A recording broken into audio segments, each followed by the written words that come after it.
সুদের বিষয়ে বলবেন, সুদ খেলে ইবাদত কবুল হবে কিনা। সুদ ভয়ঙ্কর, আল্লাহ এবং আল্লাহর রাসূলের বিরুদ্ধে যুদ্ধে নামার নামান্তর। নাউজুবিল্লাহ পড়েন। 70টা গুনাহ, সবচেয়ে নিম্নমানের গুনাহ হচ্ছে আইয়ান কাহার রজুল উম্মাহ, ব্যক্তি তার নিজ মাকে বিয়ে করবে, নিজ মার সাথে জিনা করার অপরাধ। নাউজুবিল্লাহ পড়বেন না। তাদেরকে রক্তের গঙ্গায় ছেড়ে দেয়া হবে জাহান্নামে।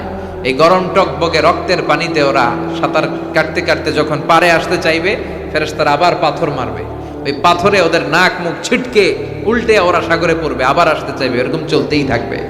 এজন্য সুদের সাথে মুমিনের কোনো সম্পর্ক নাই। কিয়ামতের দিন যারা সুদখোর ছিল এদেরকে চেনা যাবে, এরা পাগলের মতো মাতালের মতো উঠবে। জিনে ধরলে ভূতে ধরলে লোকগুলো যেরকম লাফায় আর কাঁপে আর নাচে, কিয়ামতের দিন এগুলো কাঁপতে কাঁপতে উঠবে, দেখেই বোঝা যাবে এগুলো সুদখোর। এজন্য সুদের সাথে আমাদের কোনো সম্পর্ক নাই। কনভেনশনাল যে ব্যাংকিং সিস্টেম আছে এগুলো বন্ধ করে দেন। সরকারি যে ব্যাংক, ইসলামী ব্যাংক ছাড়া যে ব্যাংকগুলো আছে এই ব্যাংকিংগুলো বন্ধ করে আপনারা ইসলামী ব্যাংকিং এর প্রতি নিজেদেরকে সম্পৃক্ত করবেন। ইসলামী ব্যাংক লিমিটেড যেটা আছে, আল রাফা ইসলামী ব্যাংক, শাহজালাল ইসলামী ব্যাংক, এই জাতীয় যত ব্যাংক আছে এই ব্যাংকগুলোতে আপনারা ব্যাংকিং করবেন। তাহলে আস্তে আস্তে সরকারও তাদের ব্যাংকিং সিস্টেমে ইসলামী ব্যাংকিং সিস্টেম ঢুকাতে বাধ্য হবে। সরকারকে এই কাজে বাধ্য করতে হবে। চিল্লায় এখন ঠিক কিনা? এজন্য সুদি কোনো লেনদেনে আমরা যাব না। আল্লাহ তৌফিক দাও।